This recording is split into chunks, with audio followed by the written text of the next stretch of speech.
Hello everyone, I'd like to welcome you to another sculpting demonstration. In this project I'm building a lizard, and in this particular video I made the mushrooms that you see. They are solid Sculpey. There is no foil inside them. There is a copper wire you'll see here shortly in the time lapse. And here's a quick glow-in-the-dark photo for you to hold you over until the final reveal.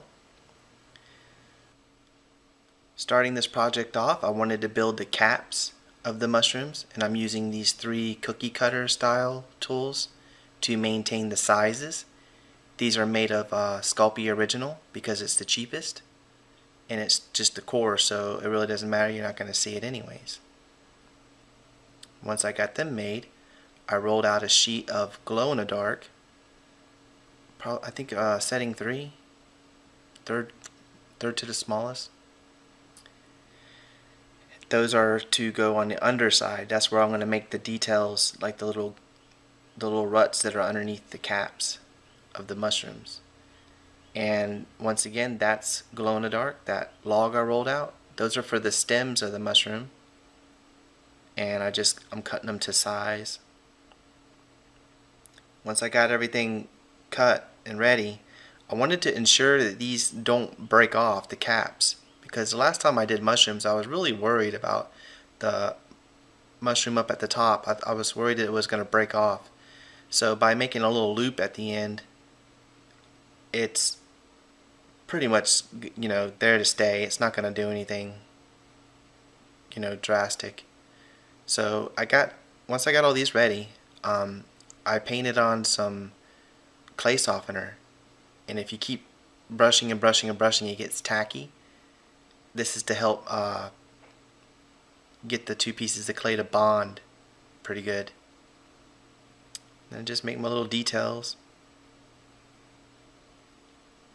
The mushrooms are actually quite simple to make.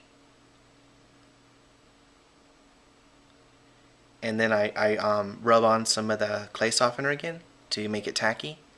And I rolled out a sheet of, this is called Red Hot Red from Sculpey 3.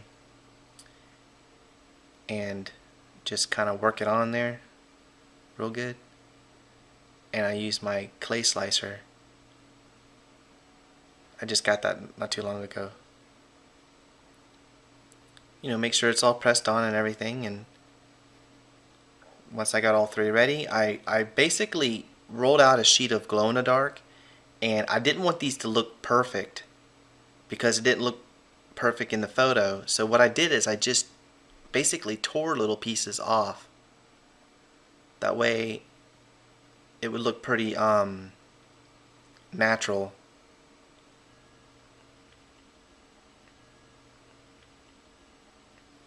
And then I pressed them down. Very careful not to touch the red because I just paintbrushed it with that clay softener. And now putting them in the sculpture, which this was like the funnest part after all that work. I also cooked these for 8 minutes before I'm doing this part right here. Reason being is because if I was to push these down real hard, I would have destroyed them. And what I did is once I stuck them in there, I pulled them back out and put liquid polymer clay. It's used to attach cooked and uncooked pieces together, and it dries translucent, so if you get a little bit on there it won't matter. Well, anyhow, I hope you enjoyed the sculpting demonstration I put together for you. It won't be long and I'll have the final reveal ready, and until then, thank you for watching. See you here again soon.